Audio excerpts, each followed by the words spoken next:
Agrigento lunedì prossimo 18 marzo a Casa San Filippo nella Valle dei Templi, il Parco Valle dei Templi, la Fondazione Sciascia, la Società Agrigentina di Storia Patria fondata dallo stesso Leonardo Sciascia e l'Associazione Culturale Maria Cristina di Savoia alle ore 17:30 hanno organizzato un convegno sul tema Leonardo Sciascia, porte aperte, le logiche del processo e le ragioni della scrittura a 30 anni dalla morte.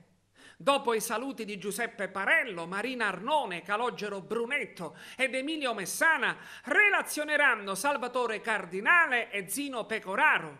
Il responsabile organizzativo è Franco Zanini, della Società Agrigentina di Storia Patria. Ascoltiamo dunque in proposito prima Salvatore Cardinale e poi Zino Pecoraro. Insieme al professore Pecoraro abbiamo concordato di trattare il libro Porte Aperte e di tener conto dell'episodio che sta alla base del libro stesso, cioè lo spunto che lo scrittore ha preso da un fatto di cronaca per poi sviluppare il suo tema. Praticamente si tratta di un episodio di cronaca nera avvenuto nel 1937 a Palermo, realizzatosi in un triplice omicidio. Per questo fatto l'imputato fu condannato in primo grado, ma fu condannato alla pena dell'ergastolo, mentre la richiesta del pubblico ministero era l'applicazione della pena di morte.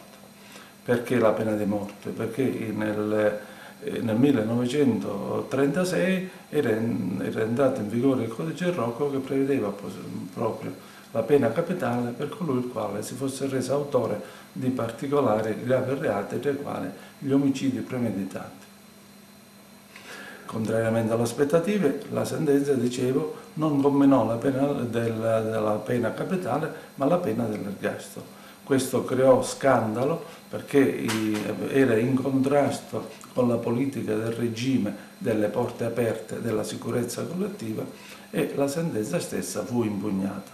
La Corte di Cassazione annullò la sentenza e rinviò gli atti alla Corte d'Assise di Agrigento. Ecco perché noi ci siamo interessati.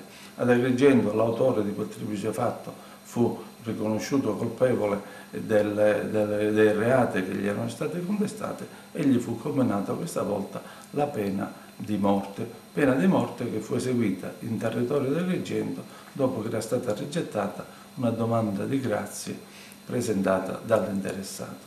Questo in estrema sintesi è l'episodio, poi dall'episodio appunto ne è venuto fuori un più articolato romanzo in cui si discutono di temi diversi attinenti alla giustizia, all'autonomia del giudice, alla capacità del giudice di resistere alle pressioni esterne.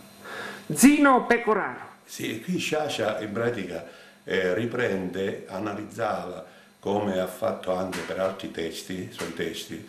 Ci sono in tutto 11 testi di Sciascia in cui l'elemento storico, la ricostruzione storica e soprattutto la ricostruzione giudiziaria è alla base poi della scrittura del romanzo stesso.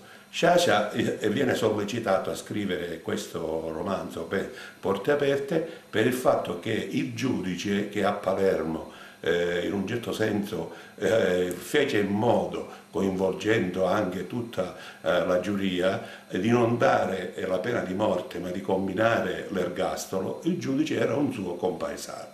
Salvatore Petrone era il giudice racalmutese, quello che nel romanzo viene definito piccolo giudice.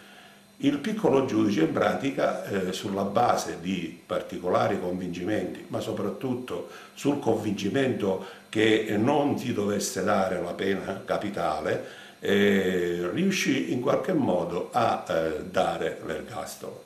Ora Sciascia cosa fa nella sostanza? Prende spunto da questa vicenda, prende spunto da questa posizione che il giudice aveva messo in contrasto con quella che era l'opinione pubblica e soprattutto le direttive del regime, perché uno dei 3 assassinati era il vice gerarca di Palermo. quindi era in un certo senso qualcosa di offensivo nei confronti del fascismo. Tra le altre cose, proprio le leggi del codice Rocco che vennero emanate nel 1926 avevano come tassativamente, come punto di riferimento della pena di morte, era l'offesa e l'attentato a Mussolini, oltre naturalmente il dileggio e le offese al regime. Sciascia cosa fa? Da scrittore inventa, lui lo dice espressamente questo, perché c'è la storia e c'è l'immaginazione.